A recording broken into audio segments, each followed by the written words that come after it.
And welcome to the latest in this year's contributions to the West Cork History Festival. As you know, we've been pursuing this year in virtual form two interconnected strands: Ireland in 1921 and what came immediately afterwards, and aspects of Ireland and empire.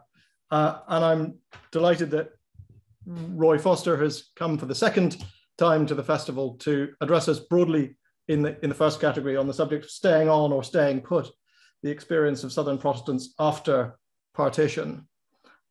Roy probably needs an introduction to none of you, but he is the preeminent Irish historian of his generation. He began as a writer of political history, some of the great figures of late 19th century Irish and British politics. He wrote in his book, Modern Ireland, what is a foundational history text for many, and then went on to write about a host of cultural as well as political subjects in the relationship of Ireland to the rest of the world, and in particular in relation to Ireland's relation to Britain. His biography of Yeats, I think, is likely to remain definitive, and he's written recently also a fascinating portrait of Seamus Heaney. But he's continued to write about the politics and society of Ireland in the early 20th century, and Vivid Faces is a piece of work that's already been referred to several times by contributors to this year's festival. And his capacity to create phrases that capture complexity is second to none. I think I can't be alone as a generation that spent a lot of time trying to work out whether I was a Mick on the Make or a marginal man. It may be that there are other categories, but that gift for the vivid phrase is something that we have all benefited from. So we're enormously grateful to him. I should say that amongst the least of his achievements is that he is honorary president of the West Cork History Festival. So we're doubly grateful to him. Roy, over to you, and thank you again. Thank you very much, Simon. I'm very glad to be asked to this festival, which in such a short time has become such a great institution. And it's wonderful that Simon and Victoria are keeping it as lively as ever, even though we're gathered together online rather than in their beautiful garden in beguiling West Cork. But we'll hope those days will come again. Among the treats on offer at the History Festival this year is Jane Ohlmeyer's absorbing lecture, which suggests Irish parallels with India in the early modern period.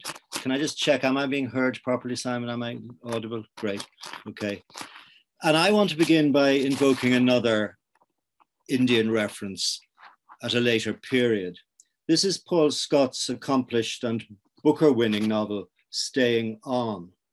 It deals with a pensioned-off ex-army English couple, Lucy and Tusker Smalley, who continue living in Pankot after Indian independence. While they identify with the country in acute, if condescending ways, and have several Indian friends, they are essentially marginalized and even adrift, as Lucy comes to realize after the hopeless Tusker's sudden death. And I think it's symbolized by the fact that they're living in a hotel, which is itself under sentence of execution, since it's slated to be sold off and absorbed into a new five-star extravaganza by the ruthless operations of modernity and national self-determination. Smith's Hotel of the Raj will become the Shiraz five-star, eliminating the Smalleys along with it. Now, despite local friendships and a long history, Lucy ends up, as I say, adrift, only in the title of the book, Staying On, because there are no options. Swigging brandy after Tusker's funeral, she realizes that though she has to stay on, she and her late husband have no place in the country. The hotel symbol instantly brings to mind another novel, the great J.G. Farrell's Troubles, another accomplished fiction which concerns itself with the detritus of empire and is set in a crumbling hotel, this time in County Wexford. Here too, the hotel suggests that the ex-elite, an Irish Protestant ascendancy family in this case, holds an insecure and slipping purchase on a world which is changing. Farrell himself said that writing the novel grew out of his wish to write about people caught up in abrupt changes in their civilization, and that therefore Ireland at once came to mind. Farrell himself had, after all, spent a frustrated 1950s youth in the rugby and dinner dance Protestant enclaves of Shankill and Dalkey. Having lived there, he wrote, I was very interested in the situation of the Protestant Anglo-Irish, who were left rather stranded in the new nation and finding it rather difficult to adapt themselves. That word stranded may be consonant with and may apply to the so-called Anglo-Irish, the tricky phrase which Farrell himself uses. But I want this evening to suggest that it's an inappropriate description for Protestants who are primarily Irish rather than Anglo-Irish, and that adaptation came both more quickly and more comprehensively than novelists sometimes imply. As with Paul Scott, the ambitious structure of Farrell's other fictions, such as The Siege of Krishnapur and The Singapore Grip, are built around the themes of imperial and colonial identities, both rightly emphasized in several sessions at this festival. Both those authors are nowadays probably vulnerable to the fashionable attack on cultural appropriation, though they're not around, alas, to defend themselves. Both died too young. Farrell, tragically, just down the coast from Skibbereen in Dunmanus Bay.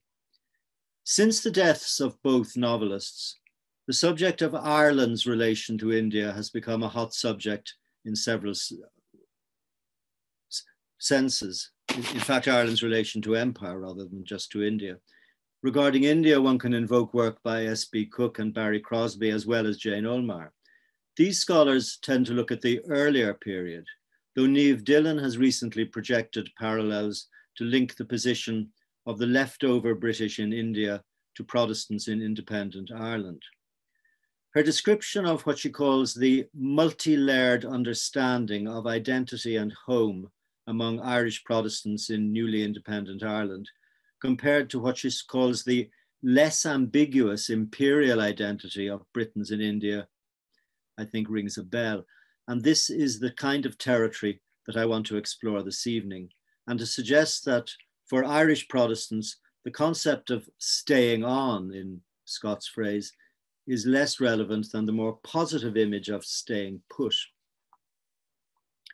However, by beginning with fictional representations, I'm already giving hostages to fortune, because for the purposes of literature, the Protestant minority in 20th century Ireland provides a ready-made metaphor for decline, alienation, marginalization, and the memory of ascendancy. To Farrell's troubles, we might add works by Elizabeth Bowen, Molly Keane, Jennifer Johnston, and William Trevor. And building on them, there's now a large secondary literature analyzing big house novels. Surveying novel plots can be very boring. It's like hearing other people's dreams, I think. So I'd rather illustrate this by the tone set in John Betjeman's evocation of the kind of Irish summer, which I hear you're enjoying in West Cork, and I wish we were all with you to do so. It's also an evocation in Protestant decline. The poem Ireland with Emily is inspired by a 1943 visit to the Burren when Betjeman was living in Ireland. Has it held the warm June weather, draining shallow sea pools dry, when we bicycled together down the Boreens fuchsia high, till there rose abrupt and lonely, a ruined abbey, chancel only, lichen-crusted, time-befriended, soared the arches, splayed and splendid, Romanesque against the sky. There in pinnacled protection, one extinguished family waits, a Church of Ireland resurrection by the broken rusty gates. Sheep's wool, straw and droppings cover graves of spinster, rake and lover, whose fantastic mausoleum sings its own sea-blown Te Deum in and out the slipping slates. Given that we're in West Cork virtually, it's tempting to invoke also the writings of Edith Somerville. And here I want to link to the 1921 anniversary, which Simon mentioned in his introduction. Somerville's writings, while using the tropes of decaying big houses and vanished ascendancy, are both less elegiac and more robust than might be assumed, as were her politics.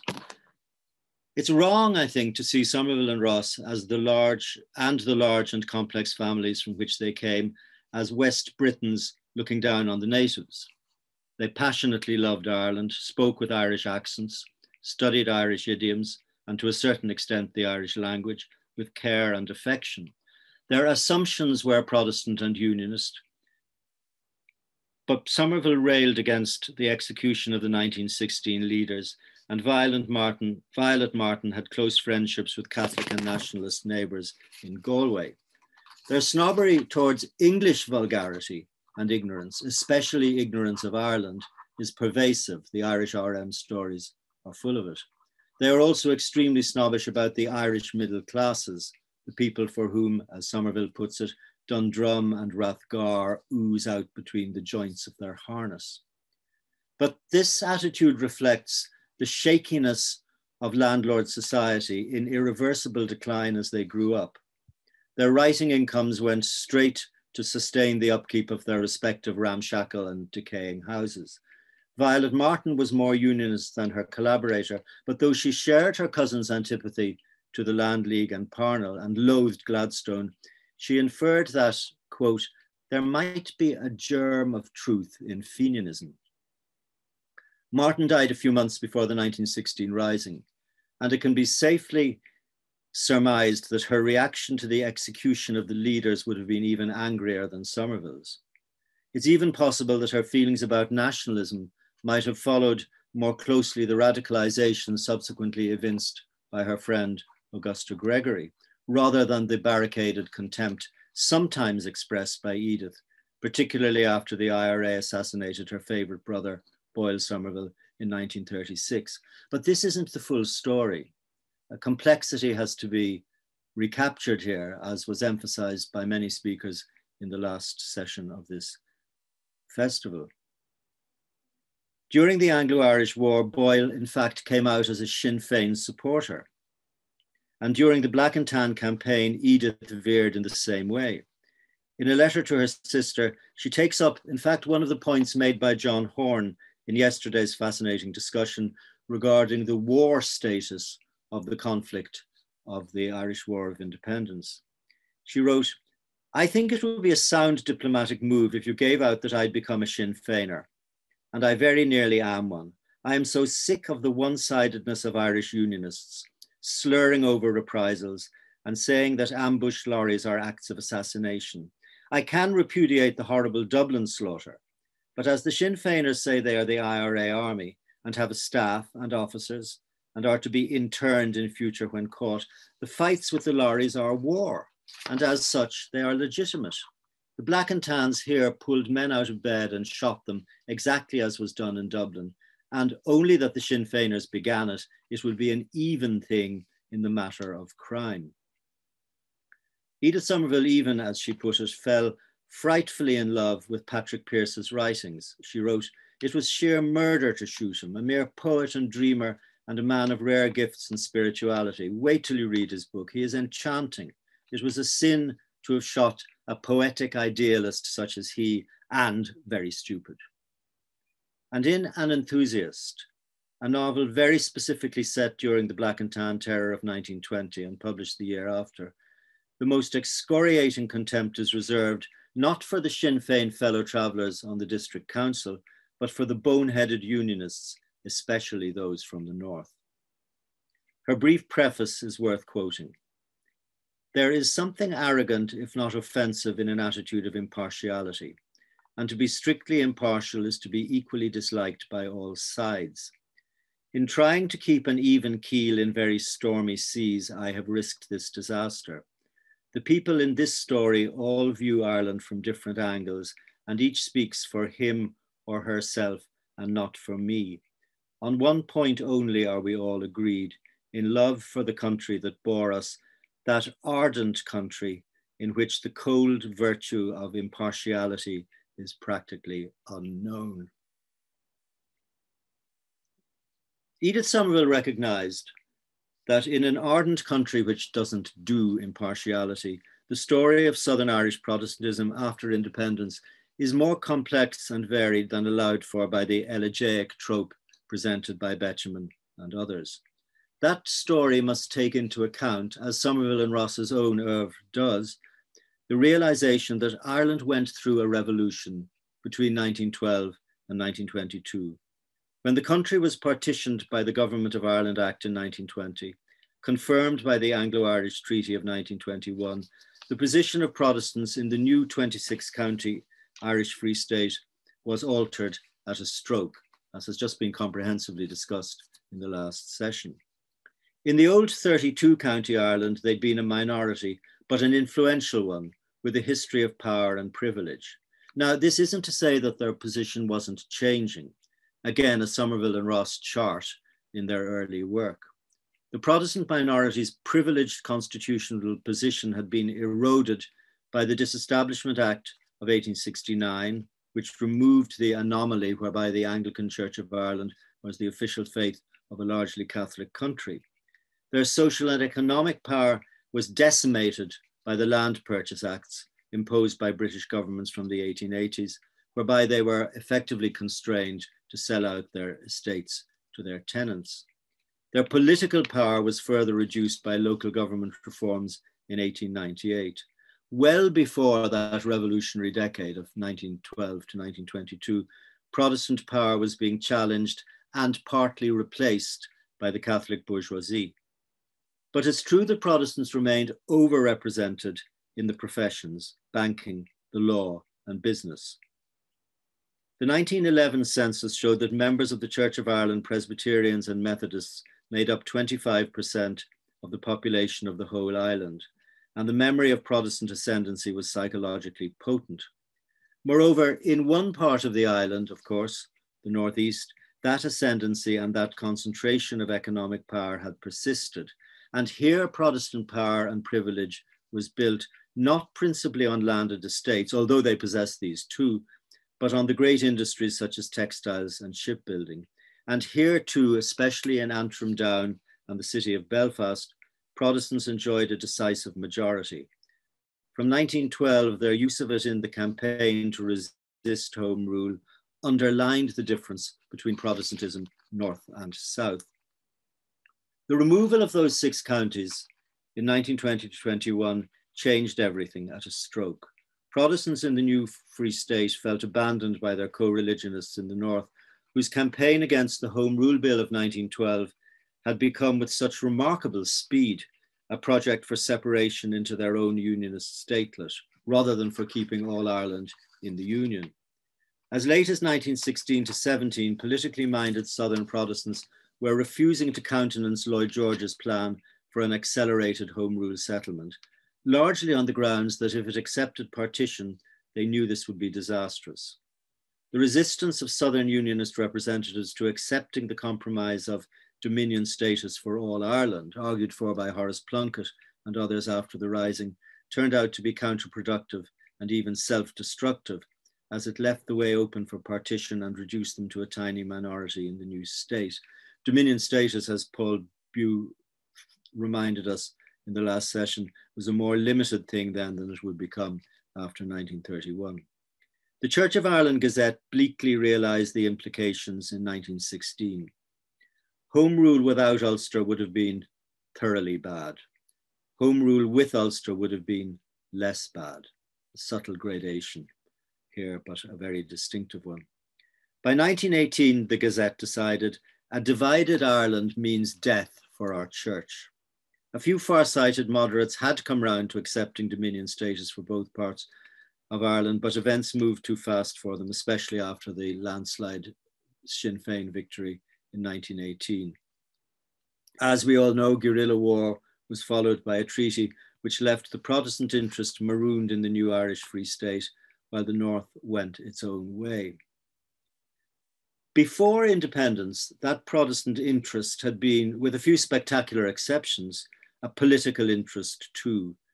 And that interest was the cause of unionism. But those spectacular exceptions deserve some attention. Historically, they included the Republican heroes Wolfe Tone and Robert Emmet, and the Home Rule leaders Isaac Butt and Charles Stuart Parnell. It's striking when you read Patrick Pearse's roll call of national martyrs in The Separatist Idea, how overwhelmingly Protestant they are. But in the immediate revolutionary period, the latter-day revolutionaries also included a surprising representation of Protestants. There were what the Russians call repentant gentry: Constance Markovich, Albinia Broderick, Erskine Childers, Robert and Dulcibella Barton. There were radical women like Kathleen Lynn and Madeleine French Mullen, Labour activists like Geoffrey Coulter and George Gilmore, urban radicals like Archie Heron and Harold Nicholson's, and Ulster mavericks like Bulmer Hobson, Ernest Blythe, and Alice Milligan. Martin Maguire has written comprehensively about this tradition and the ways in which a certain Protestant tendency towards radicalism was directed more towards Republican separatism than acquiescent home rule nationalism. It's an interesting distinction and a striking one when you look at the actual people. But it's still true that overall, the governing political syndrome of mainline Irish Protestantism was built around adherence to the union with Britain. After partition, this political identity was hived off into Northern Ireland, while in the new Free State, ex-unionists faced a political vacuum. There was no party for them. Cumann na Gael came to be seen as more pro-Commonwealth than its opposition, but that identity emerged slowly and faute de mieux. Unlike the zero-sum opposition of politics in the North, there was simply no unionist party in the South. Some half-hearted efforts were made to ignite one in the 1920s, but it never took off. The transference of power to the rival post-revolutionary nationalist parties was total. There was simply no traction for the tiny Protestant ex-elite or the scattered population of small farmers and tradespeople, or yet more the poor Protestants, so often written out of history, but belatedly receiving attention in a number of books. And this was the brutal logic of demographic weakness. The Protestant population of the new 26-county unit was less than 10% and declining fast. The 1926 census would show that their number in the Free State area had declined by 1/3 since 1911, from nearly 250,000 then to 164,000, roughly 10% down to 7%. How much this was directly due to the events of the Revolution and Civil War has been the subject of debate, not least at previous sessions of this festival. The Protestant population was already retreating, that is clear. This was due to factors such as emigration, fertility patterns, late marriage, and the imposition of the papal net temere decree of 1908, whereby Rome enforced that all children of a mixed marriage had to be brought up Catholic.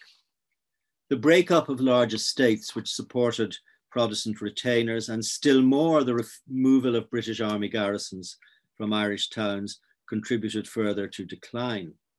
But these factors can't account for such a precipitate fall in numbers as that recorded in 1926. And here we have to consider the campaigns of intimidation, aggression, and murder directed towards Protestants during the Revolution and Civil War, especially in County Cork and some border counties. This has come sharply into focus in recent years with pioneering archival exploration, including detailed analysis of the evidence presented to government grants committees awarding compensation. But here one has to separate the important question of political identification and religious affiliation, since the rationale for violence directed at Protestants was invariably based not on their being Protestants, but on their being allied to the security forces or to British imperial interests. This was particularly the case with ascendancy mansions whose families had long-standing British Army connections. There were several cases where an IRA squad disguised themselves as police in order to trick a Protestant cleric or farmer into offering them information about local Republicans, which sealed their death warrant. In many cases, however, the accusations of spying and informing leveled at Protestant victims may have been a cover for long-standing animosities over landholding issues and even a rationalization of land grabbing.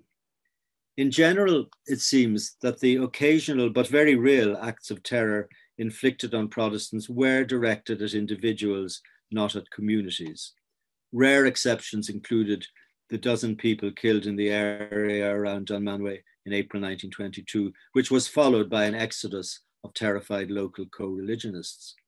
But churches were very rarely targeted, and Catholic Church leaders officially deplored attacks on Protestants qua Protestants. Intercommunal violence in the new statelet of Northern Ireland did take a sectarian colour on both sides, but here, as in many ways, the North took a different path. Violence and intimidation were inflicted on some southern rural Protestant communities during the summer of 1922 in Tipperary, Westmeath and Galway, as well as in some border areas. But neither jurisdiction, north or south, experienced large-scale population transfer, nor ethnic cleansing on the scale seen in Eastern Europe, then or later. The most measured conclusions by Andy Bielenberg and David Fitzpatrick, both presented at previous iterations of this festival, and coming at the subject from different angles, both emphasize the variety of factors impelling a Protestant migration, the difficulty of arriving at conclusive statistics, and perhaps above all, the need to distinguish between what was actually happening from what people believed was happening, to unpick what Brian Hughes has called the rhetoric of crisis. It's important too to remember, as Paul Bew eloquently reminded us earlier this afternoon, that the language of politics helps create the reality we live with. What is true is that if both parts of Ireland were born in violence, the tiny Protestant minority in the 26 counties fared differently from the large Catholic minority in the north. Too small to present a threat or even muster a political party, the Southern Protestant and ex-Unionist element was given, as Mary Kenny outlined very eloquently yesterday, a carefully weighted presence in the Senate of the new state. And that was where W.B. Yeats delivered his celebrated manifesto on behalf of the Protestant minority in Irish history, which I won't inflict upon you yet again. They continue to be overrepresented in middle-class professional and business life, but this would tail off in time. At the end of the 1920s, Protestants still accounted for 38% of the barristers in the Free State, 21% of the doctors, 37% of solicitors, 45% of chartered accountants, and 30% of civil engineers. This when they were 7% of the population, as I've already mentioned. Leaders of the Southern Protestant community, such as Archbishop Gregg or the businessman Andrew Jemison, again, whom we heard about yesterday from Mary, made it clear that their interest lay in accepting the new order and supporting Cumann na Gael. In his brief ascendancy after the treaty, Michael Collins gave key reassurances that the Southern minority were to be considered as full members of the new state. This approach was adopted afterwards, more surprisingly, by his great rival, Eamon de Valera. The ill-conceived Belfast boycott of 1920 may have given some cause for alarm, but it was so obviously counterproductive that it soon was abandoned. Its most scathing critic was in fact one of the few Protestant revolutionaries and an Ulsterman himself, Ernest Blythe, whose nationalism and Protestantism, as David Fitzpatrick has so brilliantly shown, were curiously interwoven and imbricated with each other. As the Free State settled into conservative stability, the disproportionate representation of its Protestant minority in bourgeois life continued, as well as their preponderance in certain Dublin suburbs or outlying towns. Protestants made up 1/3 of people living in Rathmines and Rathgar, and just over half the inhabitants of Greystones. The representation of Southern Protestants in the lively cartoon culture of the Irish media tended to be as red-faced tweedy colonels and imposing dowagers in evening dress holed up in the Kildare Street Club. The world of small farmers and inner city workers, who also happened to be Protestants, was ignored, but it continued to exist. And recent research has drawn attention to this under-noticed element in Irish life, notably in the engrossing collection of essays edited by Ian Dalton and Ida Milne. In the first decades of the Free State and Republic, perhaps up to about 1970, Protestant society remained fairly distinct, endogenous, and conscious of their difference. Another recent publication, Deirdre Nuttall's Folk History of the Protestants of Independent Ireland, is called, tellingly, Different and the Same. Within Southern Protestant culture, mixed marriages remain something of an issue. Education of the young proceeded on religiously distinct lines, and the introduction of Catholic social teaching into the law of the land remained a matter of resentment. But allegiance to the Irish state was not in question. This was facilitated, I think, and it's not often noticed, by the gradualism with which the new state detached itself from the Commonwealth, that slow process from dominion to republic, the change of status after 1931, mentioned by Donal Lowry in an earlier session. This all facilitated the minority's accommodation to a kind of 26 county nationalism. There was a kind of politesse in not mentioning religious difference at the same time, while implicitly observing it. Mary Kenny yesterday described growing up in a sort of separate spheres culture in 1950s Sandymount, while at the same time both confessions got on perfectly well with each other. And this goes back to an earlier era. In a more extreme formulation, Elizabeth Bowen's memoir, Seven Winters, mentions a kind of nearly sexual inhibition between Protestants and Catholics, the sense of two worlds existing which never touched. This may have been possible in bourgeois society during the early 1900s, the world of which she was writing, but half a century later, it was fading fast. Although acute as ever, in her last Irish novel, A World of Love, set around 1960, the child of the decaying house in the story is picked up for school every day in the Protestant van. Nonetheless, I remember when Erskine Childers, as a Fianna Fáil minister and future president of Ireland and representative of a Republican tradition, came to talk to my school in 1966 during the celebrations of the 1916 Rising. We all thought it was a bit tasteless when he effectively told us not to be ashamed of being Protestants as well as being Irish. Now, of course, I think he was absolutely right, but at the time it struck a surprising note. Repeatedly in Deirdre Nuttall's research, her interviewees recall their annoyance at the assumption that to be an Irish Protestant was to be in some way not authentically Irish. This is particularly reflected in the assumption among the Catholic majority, which she records, that Irish Protestants somehow maintained a kind of allegiance to the British royal family. This may have been vestigially true, but I think it quickly vanished. Even the sensitive question of altering references to the monarchy in the Church of Ireland prayer book after the 1937 Constitution was dispatched without too much trouble, as Miriam Moffat has shown in a fascinating article. My own memories of growing up in Protestant Waterford in the 1950s and 60s contain no sense of the royal family as being seen as anything other than a bizarre survival in the neighbouring island, and the archaic deference paid them in the modern age by their subjects was considered mildly hilarious and rather demeaning to those who indulged in it. I realise this may have reflected the fact that I was educated in a Quaker ethos.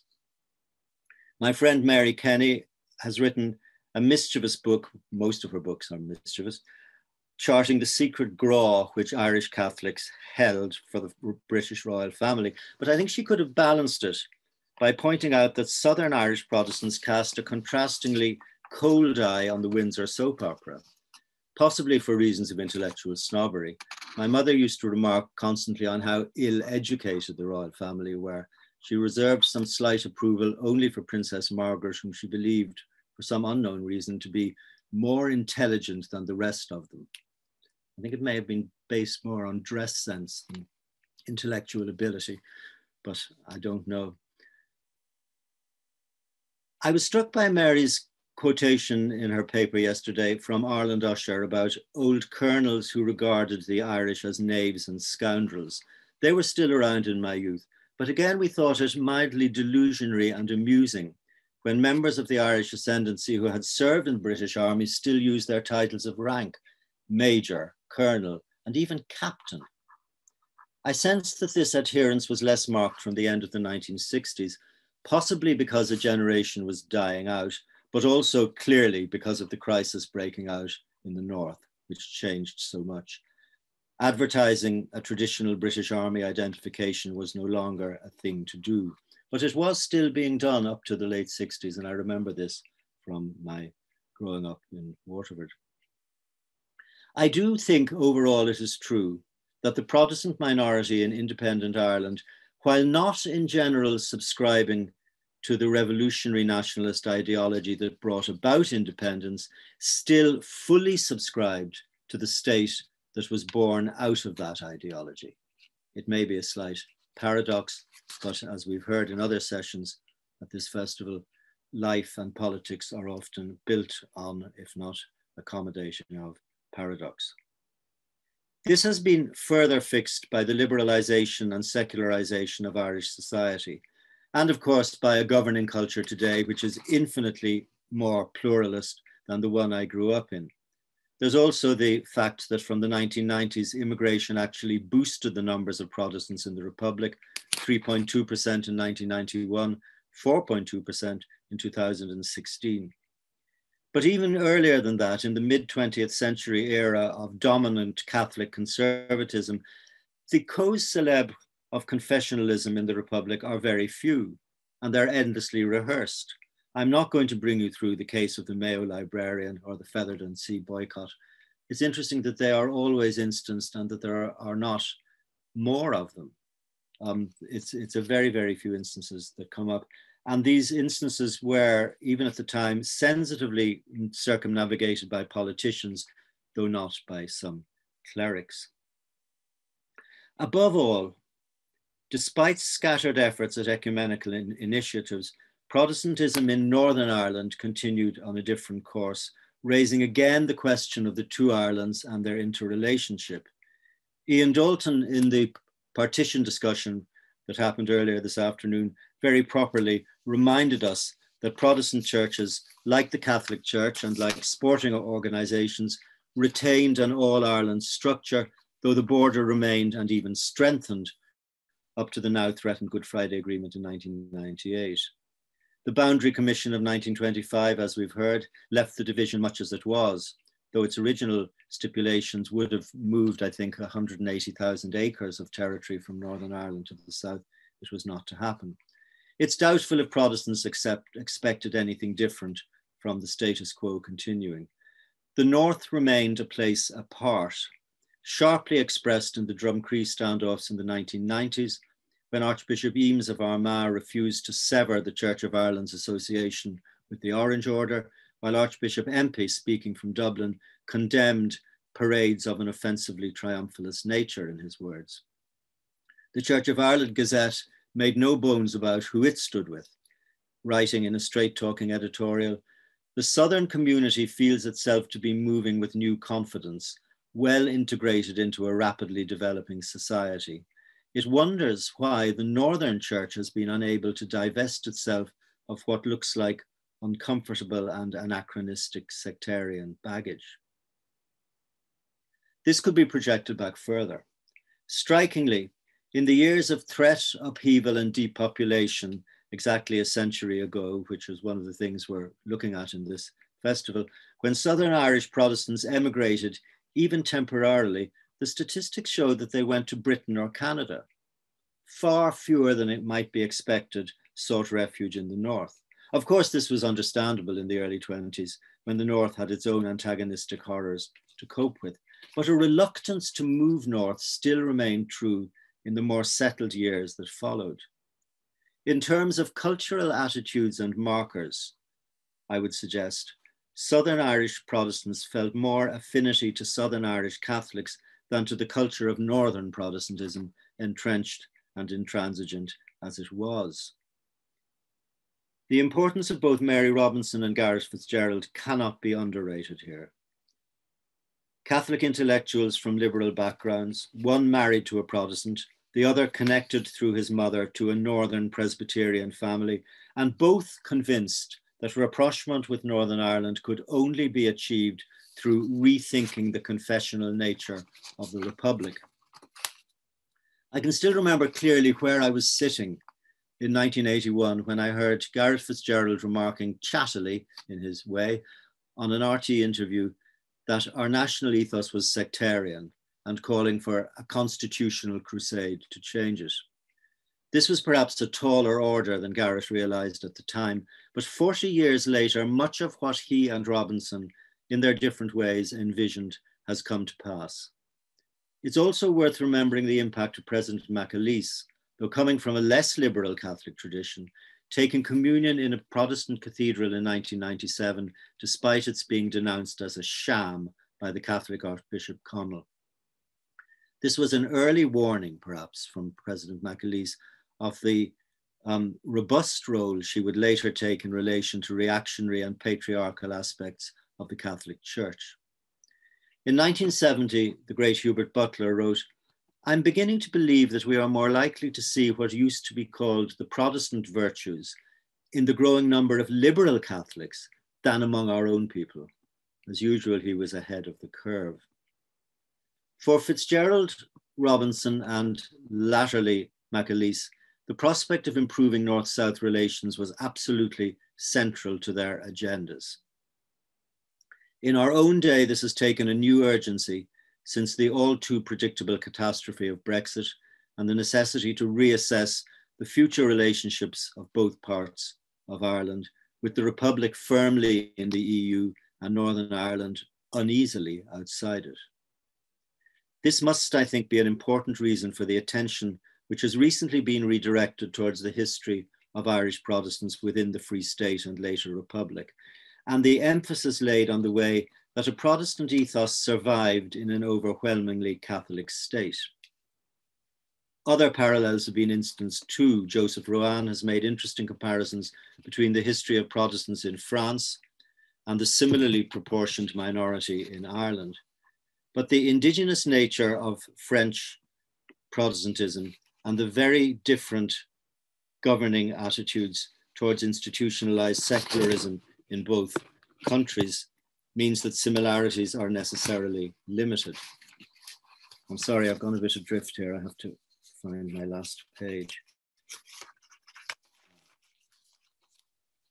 The important point remains that the fortunes and self-definition of the Irish Protestant element in the Free State and then Republic suggests, I think, something significant about adaptation, pluralism, and the underestimated political concept of tact, so singularly missing in the politics ascendant in the tabloid-ruled Britain of today.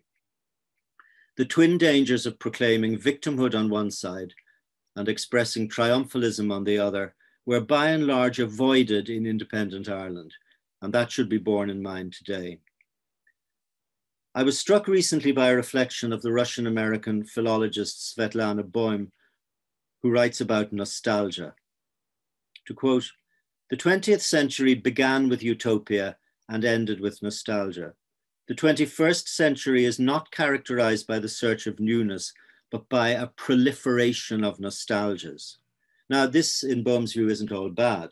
She goes on to distinguish between what she calls reflective nostalgia, which looks at ironies and paradoxes in the national past to tease out the differences between past and present.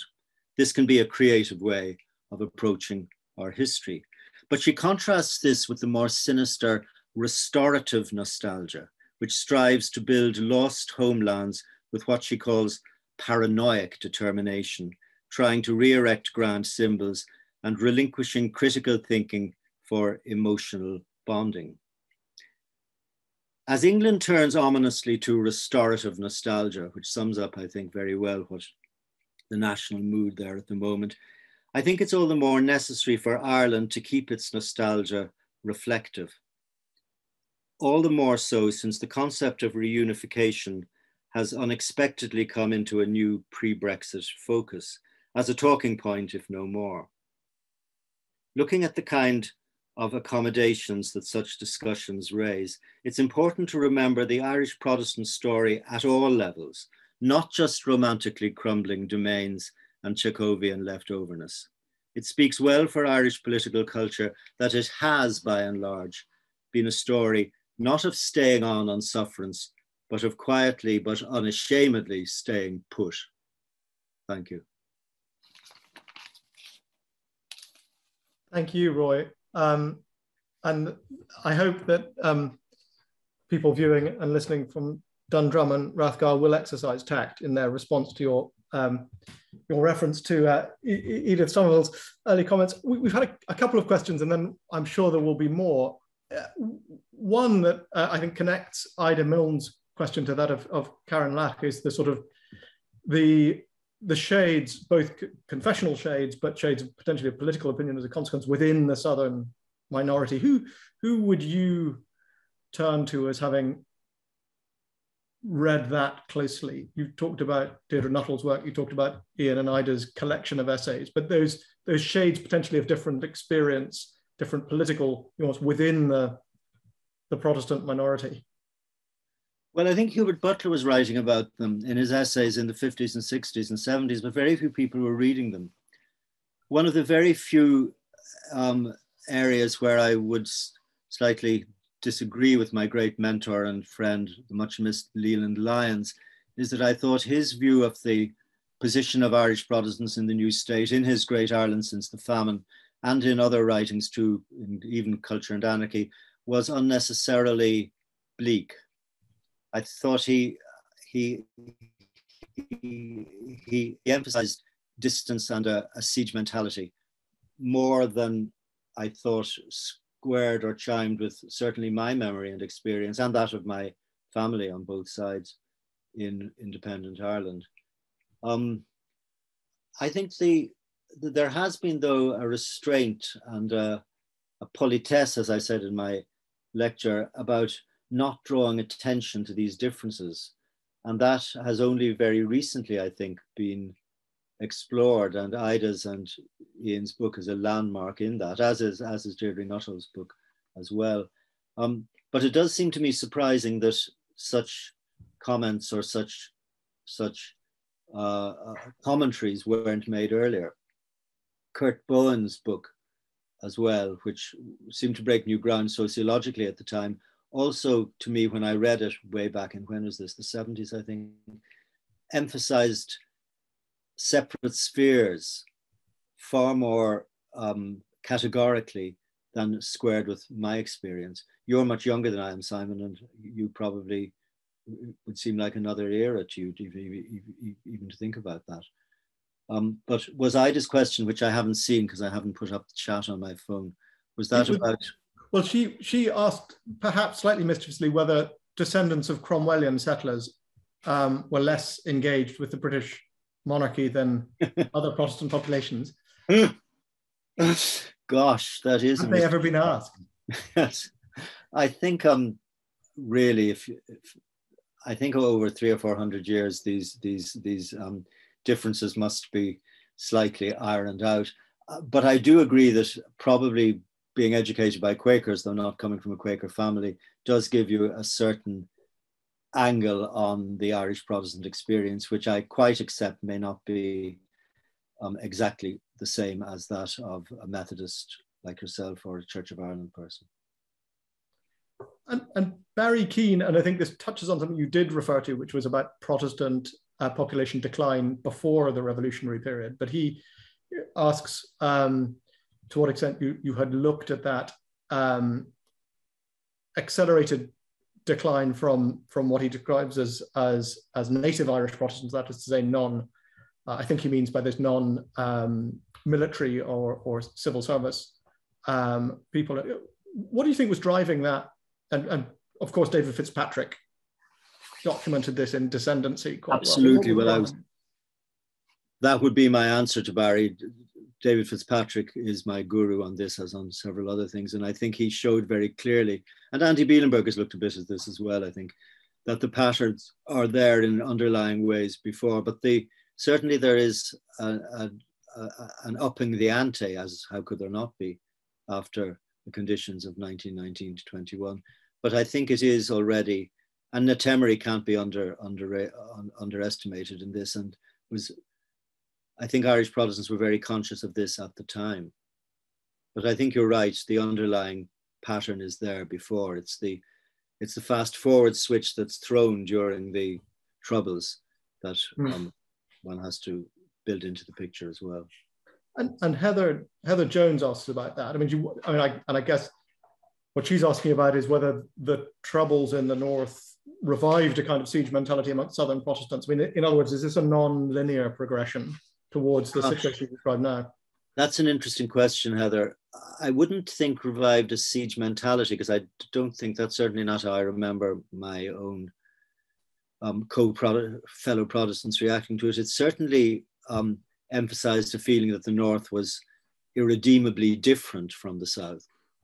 And there was, I suppose, a worry that some antagonism might leach south, but it was never a very heartfelt worry. I remember when things like the Claudia gun running happened near us in Kilmacthomas and Waterford. It was quite a shock to find that the local people, like I think a local national school teacher, had been much involved in it. People one wouldn't have expected. But at the same time, it didn't, as far as I remember, spark any feeling of what Heather's called a siege mentality. It just sparked a sense of, thank God we lived in another corner of the island, really. Just on that point, because I think, speaking from my own experience, I recognize that sense that Southern Protestants find Northern Protestants and have found them steadily more alien or unlike them. Does that mean, in a curious way, though, that attempts to show that the accommodation and the comfort with which Southern Protestants live in the Republic is actually less helpful than it might be, precisely because there isn't this sense of identification in the way that might have been the case 100 years ago? I think that's too subtle for me, Simon. Well, what I mean is, in a different way. If Southern Protestants don't feel this identification with Northern Protestants, how useful are they as agents of conciliation? Oh, I see. Yes, that's a poignant point. Not a very good advertisement, and not a bridge, so to speak. It's not a very cheerful point either, but it's a sharp point, and I think it's probably true. Donal Lowry, well, I think Donal is more of a comment than a question, but talks about how the Southern Protestants staying put rather than staying on had a sort of a shared experience in a way with Catholic former RIC and soldiers who returned.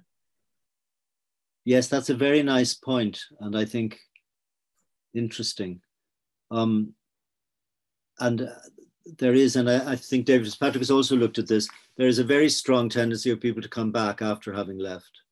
And the evidence of people applying for compensation often shows exactly that trajectory.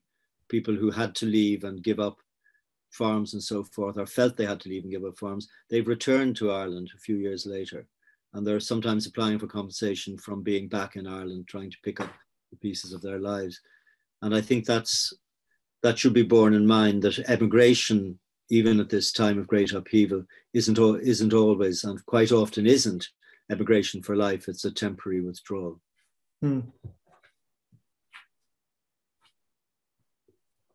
Joseph O'Hanlon also commenting on another contribution to Ian and Ida's book from Frank Barry on how, as I think you highlighted, Protestants remained a privileged minority up to the time of EEC accession. Yes, it's an important essay and an interesting one. the whole question of an Irish establishment has also been raised in the book by, sorry, his name is gone from me, Fergus. Who wrote The Irish Establishment? He also wrote a book about land wars. Fergus Campbell. Fergus Campbell, thank you very much, Ian. Yes, Fergus Campbell presents a more cut and dried view of what he sees as the continuation of Protestant ascendancy, in a sense, but I think slightly over eggs the pudding in that way. I mean, I think there have been surveys, and Lawrence McCaffrey's the Greening of Dublin Castle is the other book that comes to mind here. Things are changing, and this takes us back to the point made by an earlier questioner. Things are changing before the upheavals of the Irish Revolution. And I think to track back the underlying patterns is important. But the fact remains that Protestants are overrepresented in middle-class professions, and we all agree with that, that is the case until a surprisingly late stage. There are all sorts of reasons for this, one of them being education, but one of them being, I think, the fact that minorities hang together and sustain each other. And there are structures of sustaining structures which keep a minority valid and viable. And perhaps the next phase of research into Protestants in independent Ireland should look at these, should look at networks of school, of education, of the Masonic Brotherhood, of various other subjects which were considered, we come up with politesse again, a little off limits until quite recently. What does Ian Dalton think? We've always tended to stick together. It's almost super glued, actually, I think, in many ways. It's an interesting thought. I mean, the extent to which we have leached out into Catholic society, if you like, is another thing we can look at. I mean, the extent to which Protestants have gone out into the world, particularly since the 1960s. I mean, as you well know, Roy, I've made a distinction between pre-1960s and post-1960s in that regard. But that also coincides with the fact that ultimately, at the end of the day, the Protestant Catholic thing in Ireland is now a question of history rather than of reality. Yes. You know, there are more Muslims than Methodists than there are in Ireland now. There are more Poles and Presbyterians. So we've got different senses of minorities now, and we're looking at minorities in the past. Exactly, that's a very important point. And on the question of leaching, and I did touch on this in looking at liberal Catholicism. Yeah, Catholics are leaching into Protestantism as well as Protestants. Oh, absolutely, yes. There is to be a liberal person of a Christian background now is a kind of common identification which transcends the differences between the Church of Rome and the Church of non-Rome. The very phrase non-Catholic, which is a phrase which I remember strongly from my youth, especially when I married a Catholic, so some members of the other side referred to me being a non-Catholic. It's a phrase you never hear anymore. It was a very dominant phrase when we were growing up. And we've also lost the polemical anti-Catholicism in Ireland that we had. You might remember that in the Hibernian Bible Society in Dawson Street, there was a bit at the back which was colloquially referred to as the hate counter, which had polemical anti-Catholic tracts on it. And apparently Catholic priests used to be seen skulking in the back, trying to buy copies so that they can check on what the other side were actually doing or thinking. I'm afraid my misspent youth never took me into the Hibernian. Well, neither did mine. One wonders what they have to do now. There's quite a sharp question from Andrew Coleman, Roy, that the height of the troubles of the 1970s, the murder of Senator Billy Fox. What's your feeling about what that did to Protestant sense of security in the Republic? It was horrific. I still remember the horror of hearing about it, but I don't remember it feeling leading to a feeling that Protestant security in border communities, and my father's from a border community in County Cavan and many relatives there, I don't remember it creating a sense of paranoia. I think it was seen as an out of kilter, one-off atrocity, rather than a threat to people who were spending too much time with the other side or whatever. I think it was one of those episodes that, while horrific in itself, didn't, I think, change the overwhelming feeling certainly among the Protestants that I knew, even in County Cavan. But that's a very subjective reaction. And I quite realize that in other communities, other circles, it might well have had a horrific effect. It didn't begin a tit for tat kind of procedure, which is important to remember. If I may interject again, Roy has raised a very interesting point about, things that were done and seen as discrimination against Protestants in the Irish Free State and the Republic. And I think the point about them is that they were very few and far between. They weren't typical. You didn't have the sort of generalized sort of pogrom type thing that you did have in places like Belfast and possibly Derry. So things like the Tilson case in 1950, a mixed marriage case, and another one in Fetterden Sea in 1957, they're often referred to, but the point about them is that they were virtually unique. There were some generalized attacks on Protestant families and businesses in Limerick in 1935. But again, the point about them is that they are remarkable because they were so unique. Yeah. So we didn't suffer a generalized animus against Protestants per se. And I think Roy made the point before that even during the War of Independence, you have to be very careful how you ascribe motivation to attacks, because they could be to do with land jealousy, old, continuation of agrarian wars and so on, personalized insults. You don't know. People would hang their own particular animus on the peg of, informers or pro-British or whatever. But I think we have to be very careful about ascribing motivation to people who do this. But certainly in the Irish Free State and Republic after 1922, the number of these things is so small that they are actually quite exceptional. And I think we have to see it in that light. By and large, people got on reasonably well. Now, one of the reasons they did was they kept separate. So that there weren't the opportunities for sort of intercommunal clashes and so on.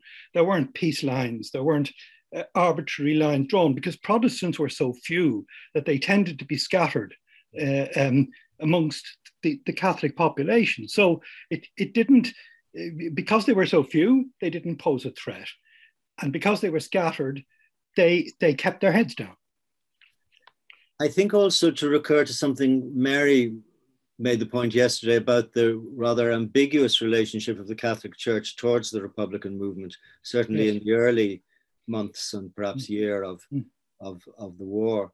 And so you didn't have a case where the leadership, where Catholic clerics were lined up, cheerleading, so to speak, for the Republican side. I've written elsewhere about the Catholicization of the revolutionary movement, and that did, I think, happen, but it happened slowly and rather ambiguously. And the fact that you didn't have a Catholic clerical leadership openly of the Republican movement, I think, moderated the idea that it was a sectarian, that it had sectarian elements too. And you had several senior Catholic clerics speaking out very, very specifically and decisively against it, as again Mary made the point yesterday. We're getting close to the end of our time. It's interesting seeing in the commentary some mixed views on the impact. Seeing Robert Story's comment on the impact of the Billy Fox murder, and I'm sure it's a conversation that would continue. But Roy, thank you as always thought-provoking. I like to think that the shade of Edith Somerville does hover over the West Cork History Festival. And if she is, I like to think she's saying, "Shanae, chaps." But only on a temporary basis, because we will, I hope, see you again in the flesh, without being too Eucharistic about it, at subsequent West Cork History Festivals. And of course, this one, in all its virtual glory, is not yet over. We hope some, at any rate, of you will join us for the festival concert, which will take place in a little under an hour, not very far from here, which is why we have to keep more or less to time now. But for now, Roy, thank you for your time. This is a man who yesterday evening was speaking to the Yates Summer School. So it's extraordinary that you've been able to find the time to talk to us so compellingly. Thank you from all of us. Yes, thank you. Much enjoyed it. Good luck and goodbye.